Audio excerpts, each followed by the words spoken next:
La ilaha illallah Muhammadun Rasulullah alaihi salatullah wa alihi wal ahibba. Assalamualaikum warahmatullahi wabarakatuh. Pada kesempatan yang berbahagia ini kita akan membahas kisah tentang Abu Lahab.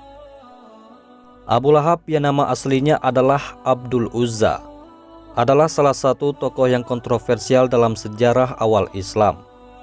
Dia lahir di Mekah sekitar tahun 563 Masehi dan merupakan paman dari Nabi Muhammad SAW, yakni putra dari Abdul Muthalib. Adapun Abdul Uzza diambil dari nama berhala penyembahan mereka. Dahulu ada 3 berhala yang disembah oleh suku Quraisy bernama Lata, Uzza, dan Manaf. Dia dikenal sebagai Lahab atau Abu Lahab yang berarti api karena wajahnya memerah seperti bara api ketika marah. Dalam kisah-kisah dan gambarannya, dia sering digambarkan dengan wajah yang buruk dan gelap. Namun menurut sejarawan, Abu Lahab adalah seorang pria tampan berkulit putih dan wajahnya yang cerah. Namun dia akan menjadi penghuni neraka. Berbeda halnya dengan Bilal bin Rabbah, yaitu salah satu sahabat Nabi SAW. Bilal adalah seorang budak miskin dengan kulit hitam dan tidak tampan. Namun Allah Subhanahu wa Ta'ala memuliakannya karena imannya yang kuat, sehingga surga adalah tempat yang layak baginya. Pada masa kerasulan, paman Nabi SAW berjumlah 4 orang. 2 beriman dan 2 lagi kufur, yang bahkan menentang dakwah Rasulullah. Hamzah dan Abbas bin Abdul Muthalib adalah paman yang beriman. Sementara Abu Talib, yakni ayahnya Sayyidina Ali, dan Abdul Uzza termasuk yang menolak iman. Abu Talib sendiri tidak menentang dakwah Rasulullah SAW, tetapi beliau tidak juga memeluk Islam. Yang paling menentang dakwah Nabi SAW adalah Abdul Uzza, yang lebih dikenal sebagai Abu Lahab. Abu Lahab terkenal dengan sifat bengis dan keras hati, selalu mudah marah, serta tubuhnya yang tegap dan suaranya yang lantang. Dalam berbagai cerita, dia seringkali melakukan tindakan yang sangat kejam terhadap Rasulullah SAW.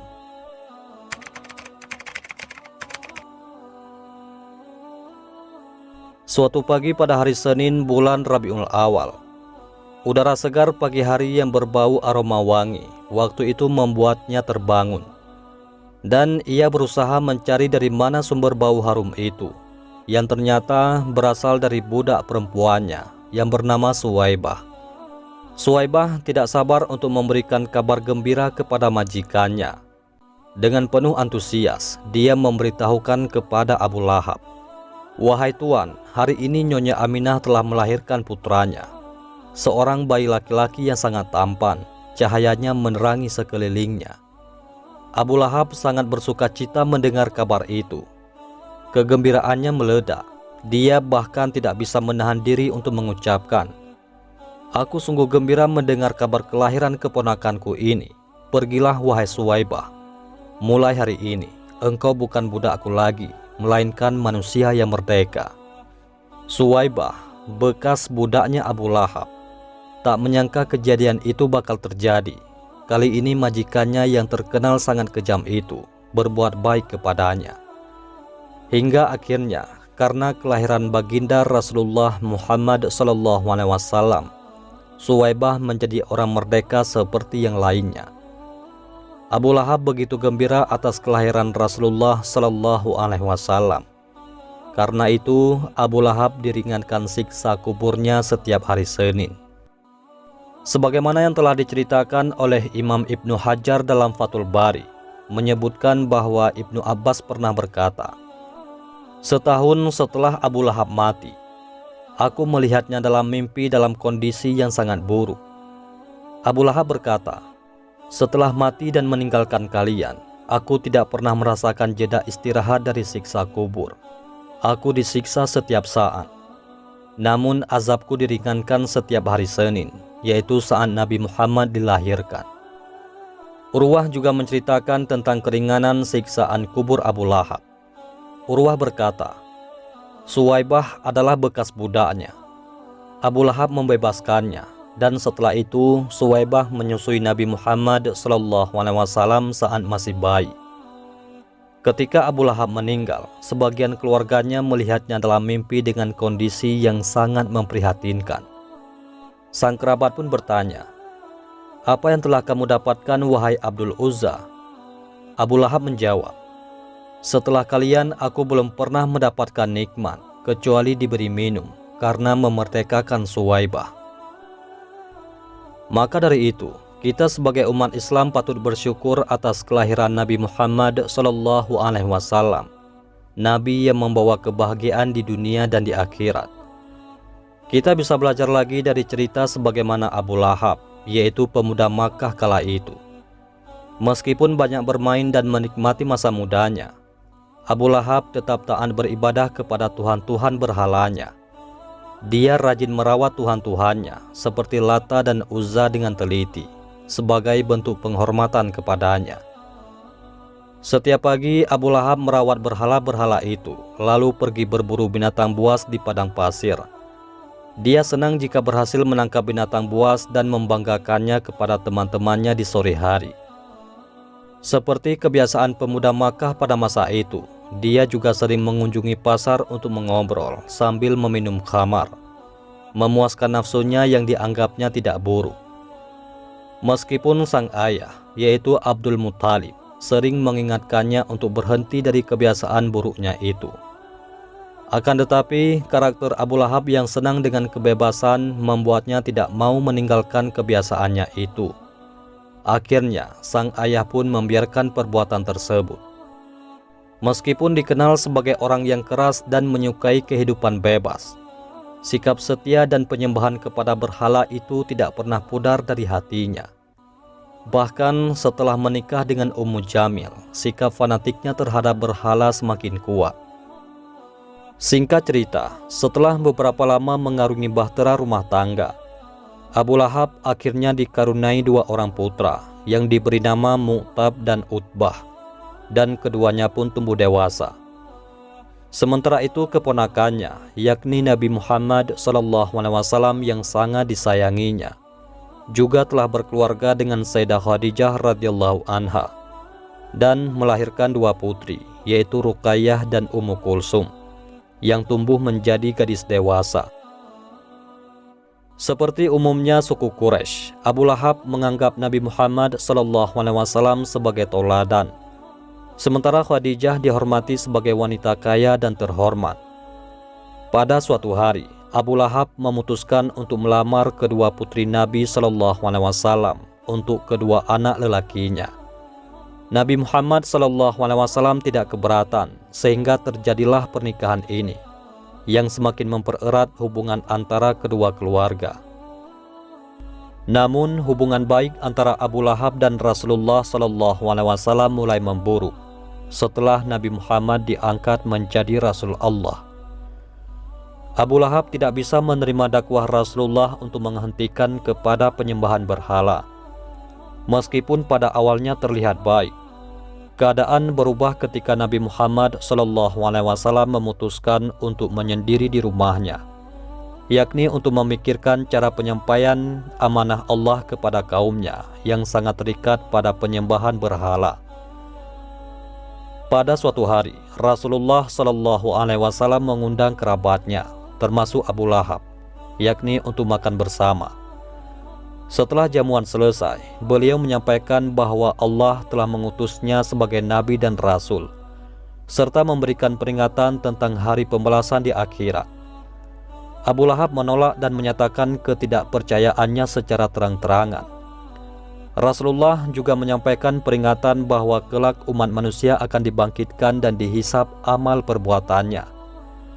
Setelah Rasulullah SAW menyampaikan maksudnya, Abu Thalib berkata, "Wahai keponakanku, laksanakanlah apa yang Tuhan perintahkan kepadamu. Aku akan selalu mendukungmu dan menjagamu. Akan tetapi aku tidak bisa meninggalkan agama Abdul Muthalib."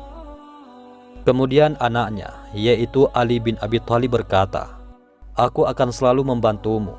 aku akan memerangi siapa saja yang memerangimu. Lalu bagaimana dengan sikap yang diambil oleh Abu Lahab pada waktu itu? Pada suatu pagi yang buta, Rasulullah Shallallahu Alaihi Wasallam naik ke Bukit Safa. Kemudian beliau bersabda, "Wahai sekalian kaum Quraisy," ketika itu suara Rasulullah sangat keras. Maka saat itu, orang-orang yang sedang tawaf ataupun sa'i di Masjidil Haram mendengar suaranya dan langsung melihat ke arahnya. Mereka yang ada di sana waktu itu telah mengenal dengan baik sikap bijaksana Rasulullah, terutama saat peristiwa pemindahan Hajar Aswad yang berakhir dengan perdamaian. Tak lama kemudian orang-orang mulai berkumpul karena mendengar seruan dari Rasulullah Shallallahu Alaihi Wasallam. Dan barulah saat itu Rasulullah bersabda, "Wahai kaum Quraisy, percayakah kalian jika aku katakan bahwa di bawah bukit ini ada seekor unta? Dan percayakah kalian yang kukatakan kepada kalian bahwa ada musuh yang akan menyerang? Apakah kalian semua percaya?" Kemudian mereka menjawab, "Sungguh wahai Muhammad, kami percaya, karena kami belum pernah sekalipun mendengar engkau berbohong." Lantas Nabi Shallallahu Alaihi Wasallam melanjutkan seruannya, "Wahai kaum Quraisy, sungguh aku ingin memberikan peringatan kepada kalian bahwa Allah Subhanahu wa Ta'ala telah memerintahkanku untuk mengajak kalian bersaksi bahwa tiada Tuhan selain Allah dan aku Muhammad adalah Rasul Allah." Tiba-tiba terdengar suara kecil yang riuh di kerumunan orang-orang itu. Mereka semua saling berbicara dengan suara kecil. Sebagian orang menerima dan sebagian lainnya ingkar. Akan tetapi suara riuh dari mereka langsung terhenti ketika mendengar suara dari Abu Lahab yang berkata, "Celakalah engkau wahai Muhammad, hanya untuk inikah engkau mengumpulkan kami semua?" Sejak saat itulah permusuhan yang digaungkan oleh kaum Quraisy terhadap Rasulullah Shallallahu Alaihi Wasallam dimulai. Dimulai hubungan antara Abu Lahab sebagai paman dan Nabi sebagai keponakan yang dulunya gembira mendengar kelahirannya, namun kini terpisah jauh karena perbedaan iman. Rasulullah Shallallahu Alaihi Wasallam sebagai Muslim dan Abu Lahab sebagai musyrik. Adapun istri Abu Lahab, yaitu Ummu Jamil, merupakan seorang pembangkang dan provokator, sebagaimana disebutkan dalam surat Al-Lahab. Istri Abu Lahab ini juga membantu memusuhi Rasulullah Shallallahu Alaihi Wasallam. Hari demi hari berlalu, Abu Lahab dan istrinya tidak berhenti menyakiti Rasulullah Shallallahu Alaihi Wasallam. Mereka mencaci maki, melemparkan kotoran di jalan yang selalu dilewati oleh Rasulullah Shallallahu Alaihi Wasallam. Bahkan ketika mereka tahu bahwa Allah Subhanahu wa Ta'ala menurunkan surat Al-Lahab yang mengancam bahwa mereka akan masuk neraka, keduanya semakin dendam, terutama Ummu Jamil. Sebelum surat Al-Lahab diturunkan, Abu Lahab sempat bertanya kepada Nabi Shallallahu Alaihi Wasallam, yakni tentang apa yang akan diperolehnya jika dia masuk Islam. Rasulullah Shallallahu Alaihi Wasallam menjawab dengan tenang bahwa dia akan memperoleh apa yang diperoleh oleh kaum muslimin. Namun dengan sombong Abu Lahab menjawab, "Celakalah agama ini jika aku harus disamakan dengan umat Islam." Abu Lahab merasa lebih mulia dan merasa lebih layak diistimewakan di atas umat Islam lainnya. Nabi Shallallahu Alaihi Wasallam tidak membalas makian dari Abu Lahab. Namun kemudian Allah Subhanahu wa Ta'ala menurunkan surat Al-Lahab. Maka setelah turunnya surat Al-Lahab, Ummu Jamil sekaligus istri dari Abu Lahab menyebarkan fitnah dan propaganda buruk terhadap Nabi Shallallahu Alaihi Wasallam. Dia bahkan menyuruh kedua anaknya untuk menceraikan putri Rasulullah. Ummu Jamil ini sering sekali menaburkan duri di jalanan yang selalu dilewati oleh Rasulullah Shallallahu Alaihi Wasallam. Ketika Ummu Jamil mendengar turunnya surat Al-Lahab, dia pergi ke masjid di mana Rasulullah Shallallahu Alaihi Wasallam sedang duduk bersama Abu Bakar. Dia membawa segenggam batu dengan maksud untuk melemparkan kepada Rasulullah. Namun Allah Subhanahu wa Ta'ala menutupi pandangannya, sehingga dia tidak mampu melihat Rasulullah Shallallahu Alaihi Wasallam. Yang dia lihat hanyalah Abu Bakar yang sedang duduk di sana. Meski begitu, dia menyampaikan kemarahannya terhadap Nabi sambil menamai Nabi Muhammad dengan sebutan Muzammam, yang bisa diartikan sebagai orang yang tercela. Gangguan dari istri Abu Lahab ini seringkali ditimpali oleh suaminya. Mereka adalah sepasang suami istri yang kerap menolak, menentang dan mengganggu dakwah Nabi Muhammad SAW di Mekah. Mereka bahkan tidak lagi mengindahkan bahwa Nabi Muhammad SAW yang amanah dan berbudi pekerti itu merupakan keponakannya sendiri. Sikap suami istri itu sangatlah berbeda dengan sikap mereka yang semula. Jika dulu Abu Lahab dan istrinya begitu gembira dengan kelahiran Rasulullah SAW dengan cara memerdekakan budak, kini mereka justru tampil menjadi musuh terbesar dalam sejarah Islam. Mereka membenci Rasulullah SAW, mengolok-olok dan mengganggu dakwah beliau sampai akhir hayatnya. Tidak lama setelah Rasulullah SAW hijrah ke Yasrib, atau yang sekarang dikenal sebagai Madinah, terjadilah perang Badar. Namun Abu Lahab saat itu tidak ikut berperang melawan kaum muslimin.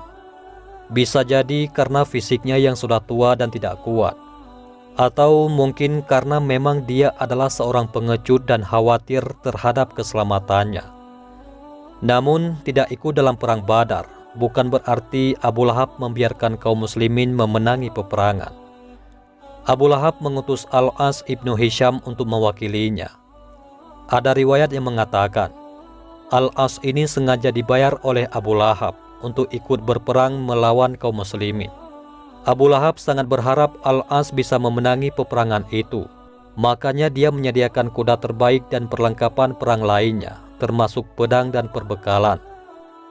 Apa yang dilakukannya itu diabadikan dalam satu surat di dalam Al-Quran, yaitu surah Al-Anfal ayat ke-36.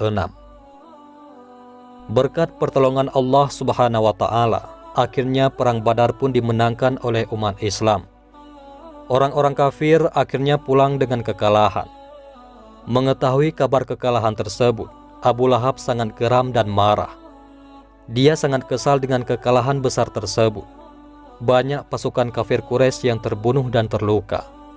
Di antaranya adalah Aqabah ibnu Abi Mu'in dan Umayyah ibnu Khalaf.